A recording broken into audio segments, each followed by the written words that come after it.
Durante 15 meses, a saúde esteve a braços com a mais grave crise dos últimos anos. A pandemia de Covid-19 testou até ao limite a capacidade, a resiliência e a agilidade do Serviço Nacional de Saúde. No centro desta resposta estiveram os hospitais, que tiveram de se reinventar praticamente em tempo real. Circuitos de doentes, urgências, internamentos e cuidados intensivos, os limites foram quase elásticos, mas não infinitos, e as dores foram também sentidas. Com a Covid-19 em fase de controlo, com incidência baixa e imunidade crescente, graças principalmente à gigantesca campanha de vacinação em curso, sobra o futuro. Com problemas novos e antigos, a saber, como recuperar os doentes não Covid, se devemos fazer mais consultas, mais tratamentos ou mais cirurgias, ou como melhor organizar e financiar os hospitais. Problemas antigos, como colocar os hospitais adaptados às necessidades dos cidadãos. Num país a envelhecer, com doenças crónicas a somar, mas com uma cada vez mais e melhor resposta, quer na tecnologia, quer na inteligência dos dados ou inteligência artificial, isto tudo num contexto de financiamento apertado e de permanente debate sobre a sustentabilidade. Sustentabilidade do SNS, sustentabilidade dos hospitais, sustentabilidade de todos os parceiros da saúde. Este é o Pergunta Simples, é um podcast, hoje também um webcast sobre comunicação, e hoje falamos de um tema que me é muito caro, a saúde, um tema em discussão. O convidado é Alexandre Lourenço, o presidente da APA, da Associação Portuguesa dos Administradores Hospitalares. Viva, Alexandre!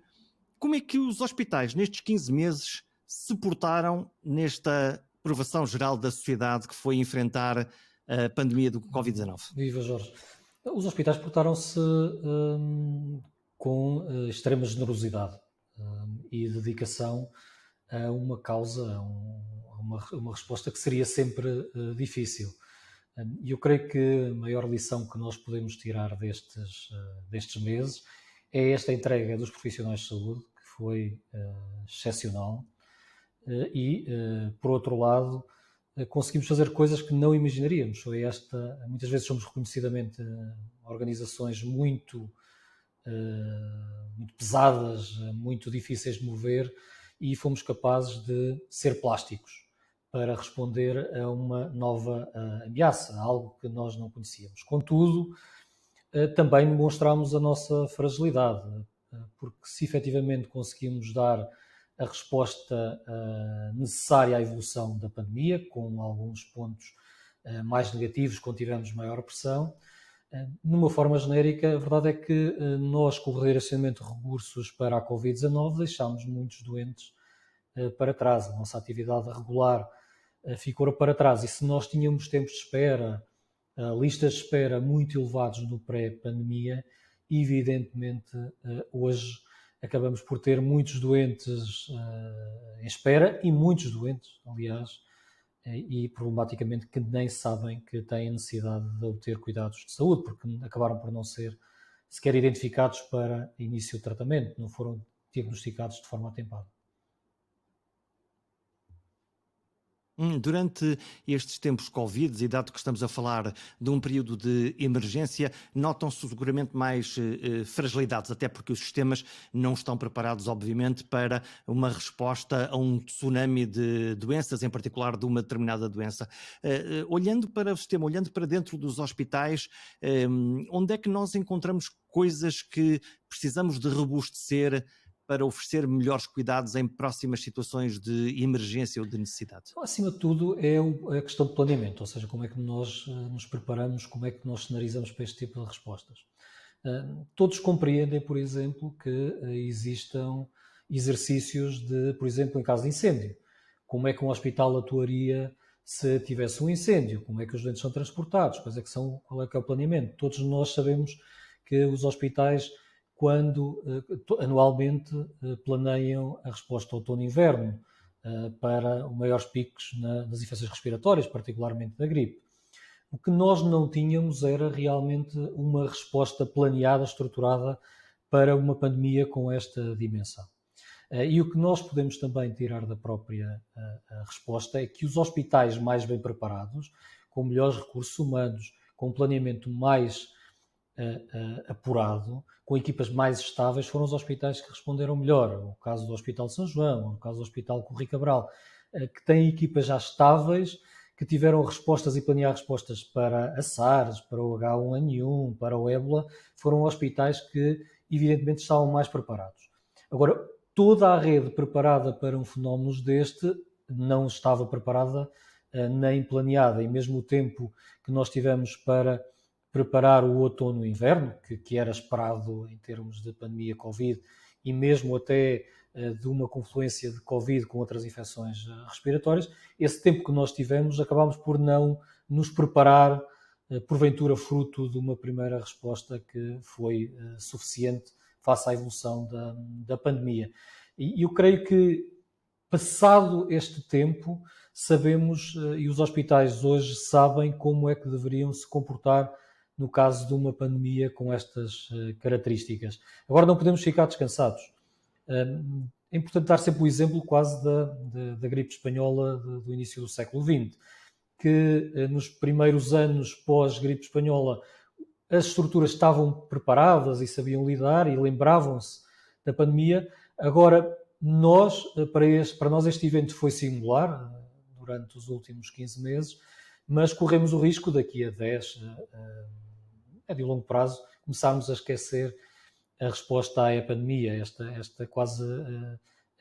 este conhecimento, esta memória coletiva de resposta à pandemia. E isso não pode suceder e devemos estar preparados para próximas respostas, fazendo essas cenarizações, esses exercícios, para conseguir ter uma resposta mais coordenada, mais estruturada a estes desafios que certamente vão ser mais frequentes no futuro.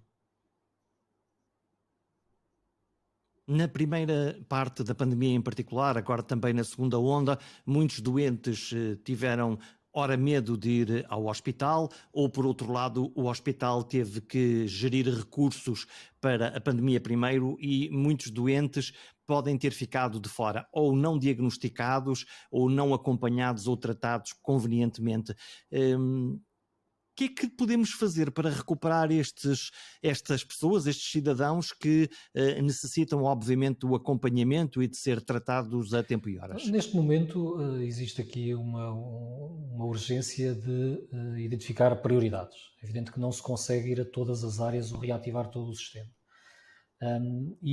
Uma das prioridades que já está identificada e que não é de agora é a questão dos cuidados de saúde primários, que são a base do nosso sistema de saúde.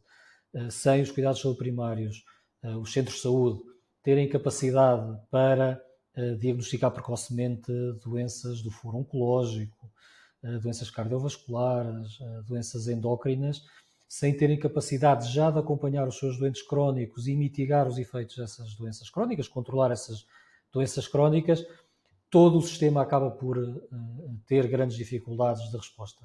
Reparem que é muito simples perceber, é que os hospitais são praticamente entidades passivas. Apesar de termos um serviço de urgência aberto para emergências, evidentemente, dependemos muito, e a nossa atividade depende dos doentes que nos são referenciados. E se nós tivermos essa porta de entrada do sistema, que são os cuidados de saúde primários, os cuidados de saúde primários fazem mais de 40 milhões de consultas ano, quanto os hospitais fazem cerca de 10 milhões, portanto fazem 4 vezes mais. Se os cuidados de saúde primários estão muito limitados no seu campo de ação, evidentemente nós não vamos diagnosticar precocemente e atuar precocemente para ter mais possibilidades de sucesso terapêutico. Daí que é importante ativar esta função. Não é só ativar o médico de família, os enfermeiros de família, que mesmo neste momento estão muito direcionados para o programa de vacinação, e é um problema que limita muito a capacidade, temos que também reinventar-nos um pouco e encontrar novas soluções. Uma das soluções que temos vindo a lançar é, por exemplo, lançar modelos mais automatizados, mais ágeis de rastreio oncológico, facilitando a prescrição e a indicação para realizar mamografias ou outro tipo de exames nestas áreas, enviar estes doentes imediatamente para laboratórios que possam fazer estes exames, laboratórios ou clínicas de radiologia, e depois imediatamente fazer esta referenciação para os hospitais.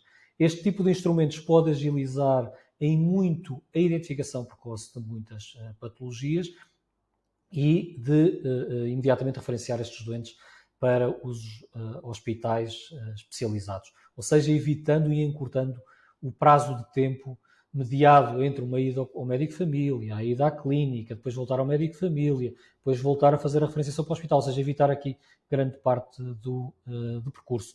Depois, por outro lado, nos hospitais é necessário realmente encontrar aqui soluções de aumento da oferta de cuidados, de realização de atividade, muitas vezes fora dos horários convencionais, para realmente termos um aumento do volume dos cuidados prestados, que são cuidados que são necessários neste momento. É antecipável que nos próximos anos, e nós estamos sempre a falar de ganhos em saúde, no fundo o sistema de saúde promove ganhos em saúde, que possamos a ter retrocesso em algum tipo de doenças ou tipos de doentes que, por não ser possível responder dentro dos tempos a que estávamos habituados até agora e que recuperaremos no futuro, que possa haver uma curva descendente e depois ascendente dos ganhos em saúde? Sim. Esperança média de vida por mais e tudo o evidente que resto. mesmo com a Covid vamos ter uma redução da esperança de vida e mesmo também uma deterioração de muitos indicadores relacionados com outro tipo de patologias. O aumento de morbilidade e aumento de mortalidade é claro. Aliás, nós já tivemos indicadores ao longo do ano de mortalidade excessiva, não explicada pela infecção, diretamente pela infecção Covid. Mas, evidentemente, temos aqui um conjunto de patologias. Já vários clínicos têm dado nota de que os doentes acabam por chegar aos hospitais em estados mais avançados da doença oncológica. Temos indicadores já a nível europeu também de falta de acesso a cuidados para doentes com tuberculose, quer diagnóstico, quer de início de tratamento, mesmo falhas de tratamento para doentes com tuberculose multiresistente. Temos indicadores também que começam a ser mais assustadores na área do acompanhamento de doentes diabéticos e das complicações da diabetes. Temos também indicações sobre fenómenos relacionados com a própria hipertensão. Portanto, temos aqui um conjunto de patologias que vamos ver alguma deterioração dos seus estados. E, aliás, seria expectável que isso acontecesse. Aliás, era preciso ser demasiado otimista para pensar que nada disto teria implicação. Nós não podemos terminar um ano com menos milhões de consultas médicas realizadas, sem isso ter efeitos sobre a saúde dos portugueses, ou menos 100 mil cirurgias, ou menos 400 mil pessoas rastreadas para os 3 cancros que nós temos prioridade a nível nacional. Portanto, era expectável que existisse e é expectável que exista esta deterioração dos indicadores de saúde. Compete-nos agora, neste momento, a todos nós, é mitigar esses efeitos. O plano de saúde, o plano de recuperação europeu inclui a área da saúde, o chamado PRR, ou lato sensu, a bazuca europeia de investimento público por parte de fundos, ora a fundo perdido, ora empréstimos da União Europeia. Esperas que chovam milhões na saúde? Eu gostava que nós tivéssemos uma percepção mais dos resultados do que dos inputs, do que estamos a colocar no sistema. E seria mais importante nós conseguirmos perceber que com este investimento o que é que nós vamos conseguir no final. Que impacto é que isto vai ter na saúde dos portugueses?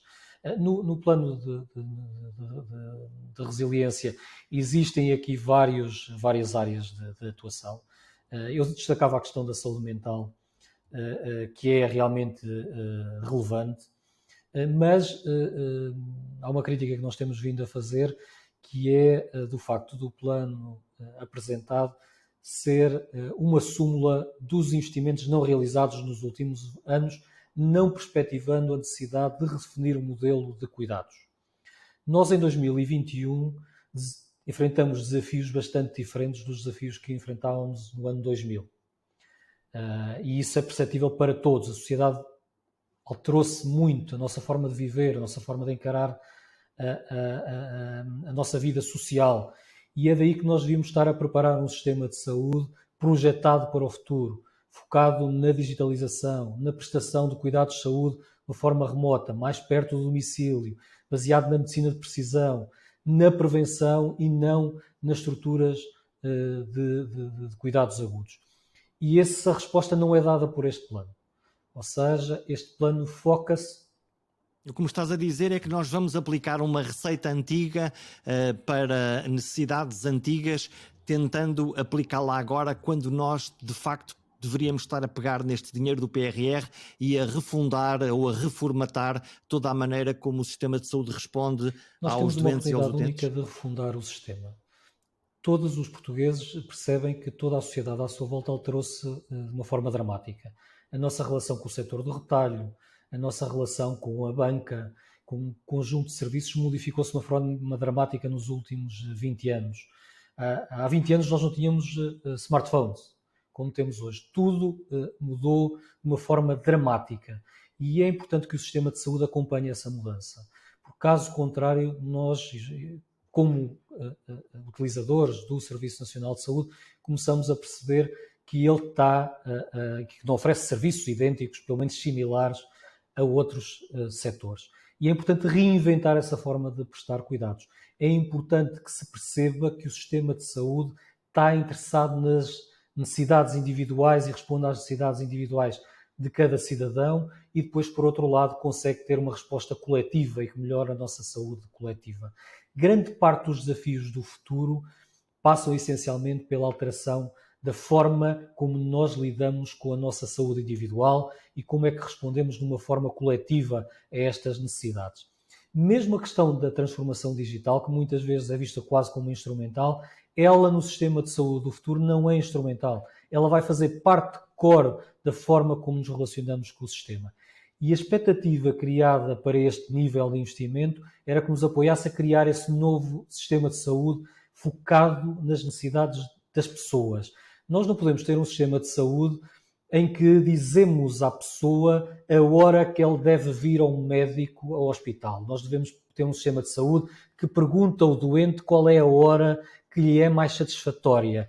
O sistema de saúde não pode estar centrado nas suas necessidades e nas suas preocupações individuais, deve estar centrado em responder às necessidades do cidadão. E é essa refundação do sistema que é esperada nos próximos 10 anos. É essa refundação de responder às necessidades concretas do cidadão, às necessidades individuais e sociais. Se nós perguntarmos hoje a um português de uma idade entre os 50 e 60 anos, grande parte das preocupações estão relacionadas com os seus progenitores, como é que lidam com as pessoas mais velhas, mais envelhecidas da sua sociedade. Onde é que o pai vai ter cuidados de saúde? Onde é que tem cuidados sociais? Como é que concilia a sua vida laboral com cuidar dos mais velhos e cuidar dos mais novos? E o sistema de saúde deve ser capaz de dar essa resposta. E o que eu não vejo neste plano é essa reforma do sistema que garanta essencialmente maior transparência e participação do cidadão na definição das políticas públicas de saúde. E eu creio que esse é um sinal de maturidade que nós temos que dar nos próximos anos. É ouvir as pessoas e responder a estas necessidades individuais e concretas, ao invés de muitas vezes estar preocupado na própria organização e nas respostas internas às nossas equipas, à nossa estrutura, à nossa capacidade de resposta. E aí sim, é necessário a força que foi necessária para reinventarmos para a resposta Covid, é necessário ter essa força para nos reinventarmos, para dar resposta às necessidades individuais dos cidadãos.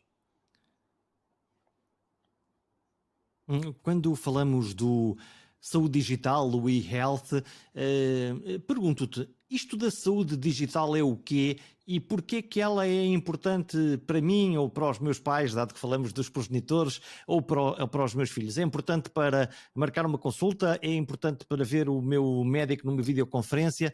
O que é isto da telemedicina no teu conceito, naquilo que tu achas que devia estar a ser pensado e aplicado em Portugal nos Todas próximos as anos? áreas que nós vimos que o setor que falei há pouco da banca ou do retalho já conseguem, que é este relacionamento muito mais próximo com o cidadão, essa é a base do e-health, ou seja, a consulta remota, a monitorização de doentes remotos, a reabilitação de doentes de forma remota, essa é a base.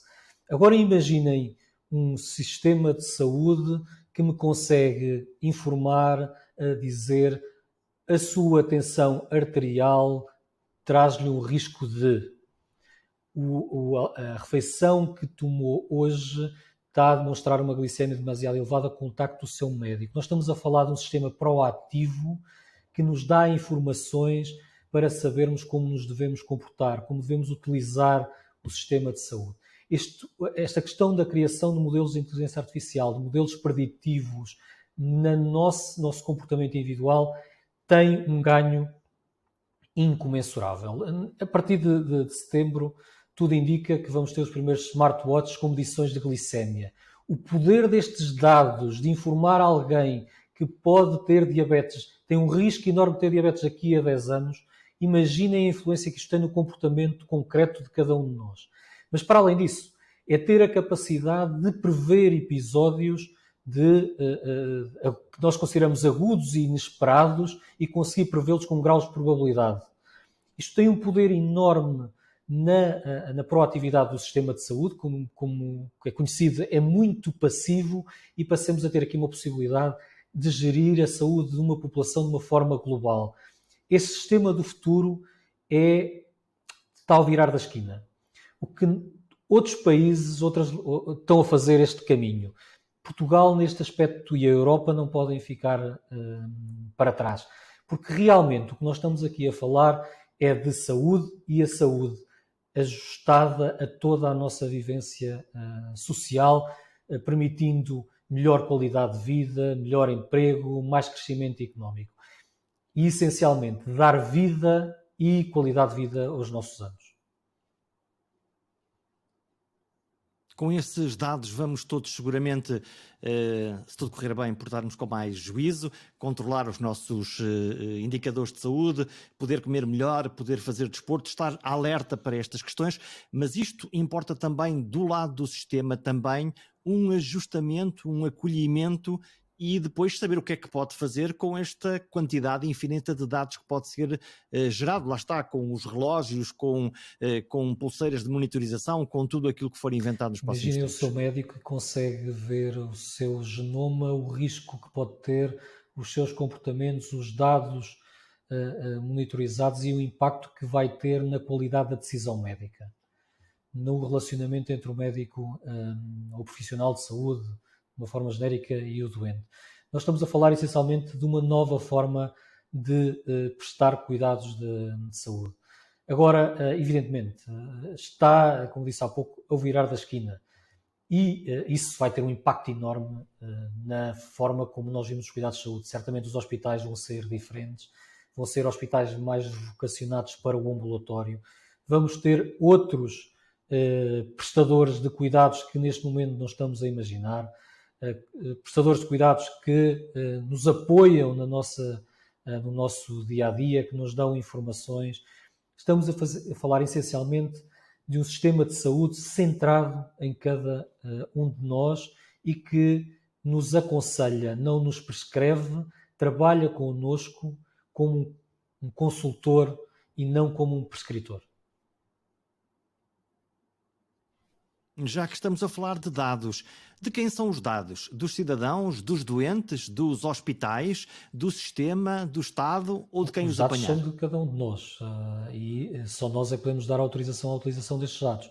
O que não podemos esquecer é o poder desses dados para a nossa saúde coletiva. E dados perfeitamente anonimizados podem ser utilizados para o desenvolvimento destes modelos preditivos que eu falava.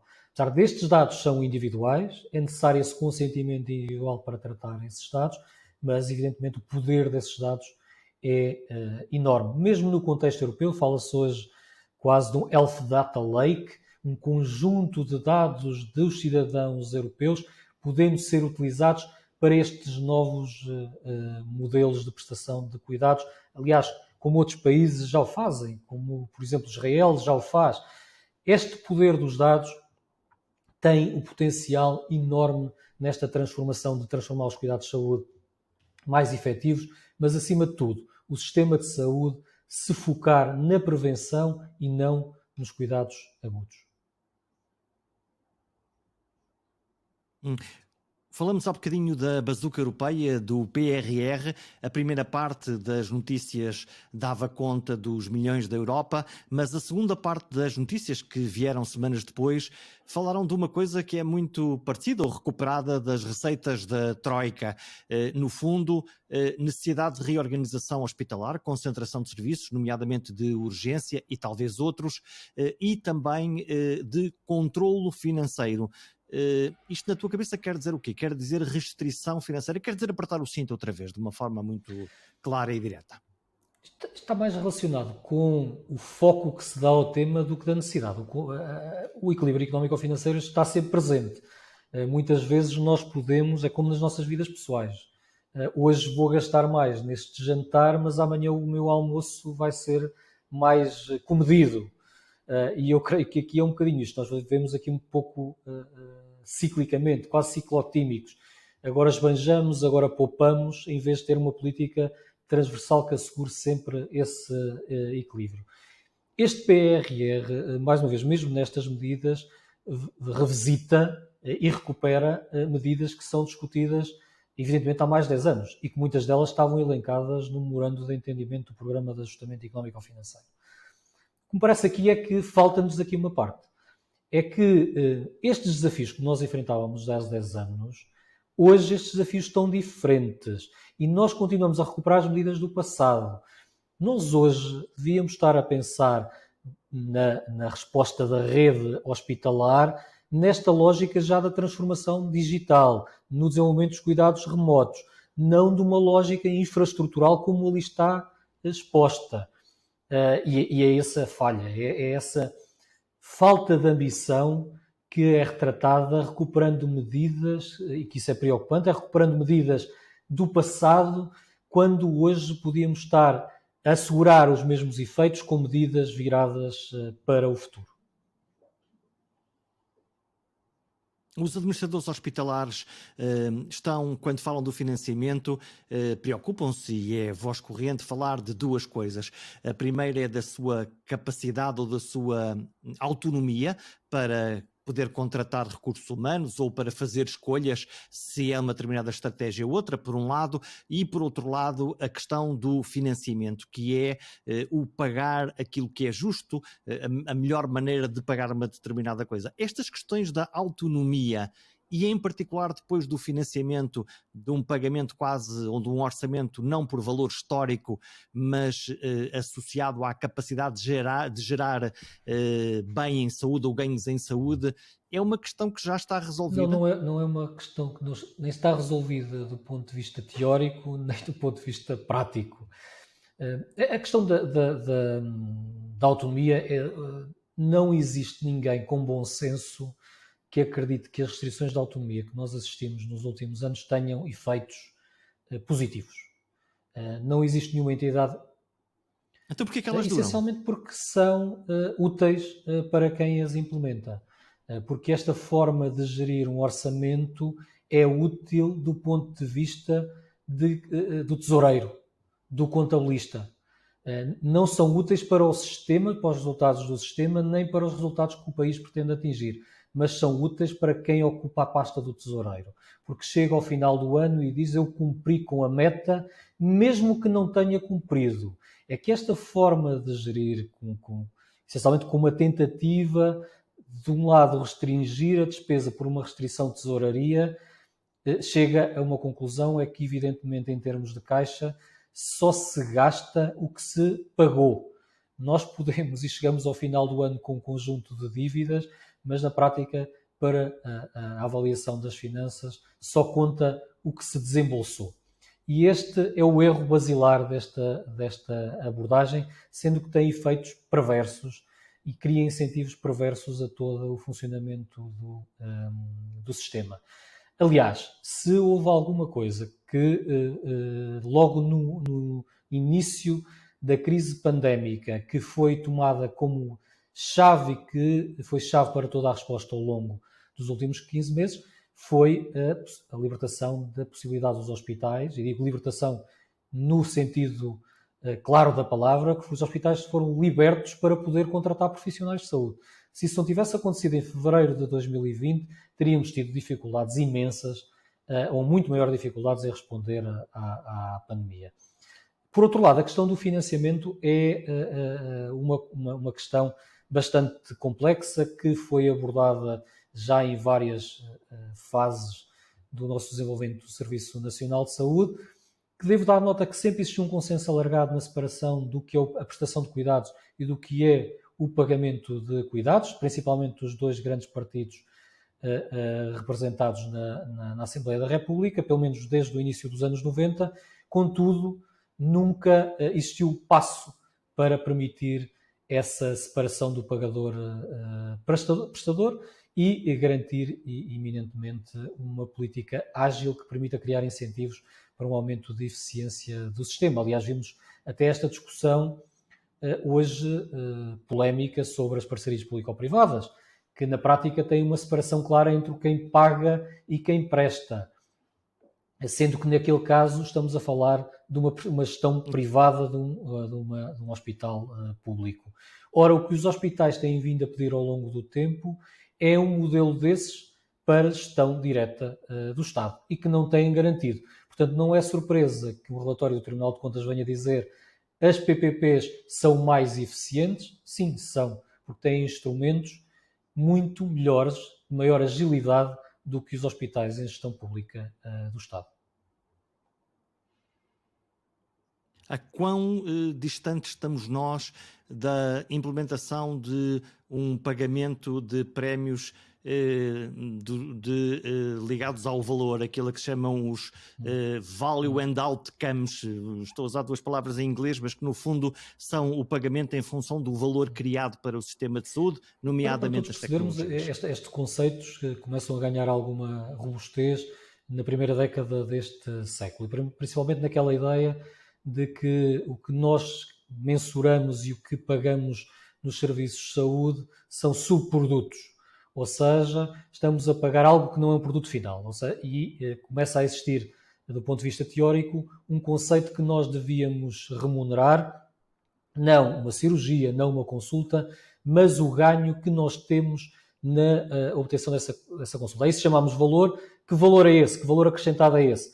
É a pessoa recuperar o seu estado de saúde, é a pessoa não adoecer, é a pessoa ter mais autonomia. Essa remuneração do valor é interessante do ponto de vista teórico, tem dificuldades de implementação do ponto de vista prático. O que nós tentamos fazer com vários parceiros é ter projetos que nos permitam demonstrar que esta é um caminho que devemos seguir e temos vindo a fazê-lo na Conferência de Valor APA. Vamos apresentar resultados de um projeto que temos no IPO do Porto, em conjunto com a Rocha e com a Equivia, na área do cancro do pulmão, e que vamos apresentar, por exemplo, resultados nesta área. Como é que medimos resultados? Não só do ponto de vista de resultados clínicos, mas também resultados do ponto de vista do doente, do que é que o doente valoriza, do que é importante para o doente, do que é que o doente experiencia. E são formas de começarmos a dar estes passos. E em Portugal começamos a dar passos grandes neste sentido. Agora, convenhamos, existe aqui um caminho longo. Para além disso, para além desta questão do valor, também temos que perceber o individual, temos que falar do valor coletivo. E faz sentido também começarmos a pensar em remunerar de acordo com a evolução do estado de saúde de uma comunidade específica. Isto está a ser feito em vários países. Pode ser feito em Portugal, por exemplo, no caso das unidades locais de saúde, que há uma responsabilidade sobre a saúde de uma população que reside numa determinada área geográfica, e se aquela população melhorar o estado de saúde, se reduzir, por exemplo, os infartos agudos do miocárdio, se tiver menos recém-nascidos de baixo peso, se tiver menos obesidade, podem existir aqui também programas que vão valorizar esses ganhos. Estamos a fechar esta entrevista. A última pergunta para ti é: daqui a 10 anos, o que é que tu esperas encontrar no sistema, serviço, no que for, não interessa, no sistema de saúde português como cidadão? O que é que tu esperas que aconteça daqui para lá, para quando chegarmos daqui a 10 anos, te possa o sistema, o serviço, oferecer-te o quê? Espero um sistema que não é a mim que deve-se oferecer, é aos portugueses. E, por um lado, que não tenhamos a oferecer, essencialmente, cuidado, no acesso a cuidados de saúde.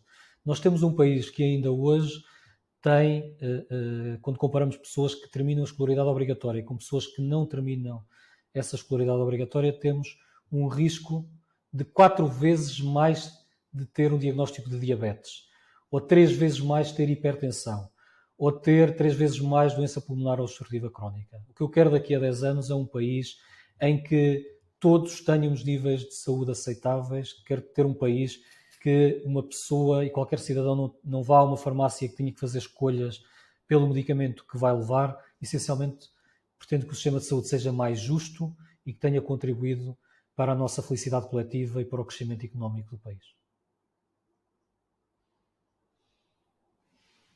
Perfeito, muito obrigado. Alexandre Lourenço é o convidado deste Pergunta Simples, numa edição para falarmos da maneira como os hospitais preparam o futuro e as melhores respostas para os cidadãos, no fundo, para todos nós.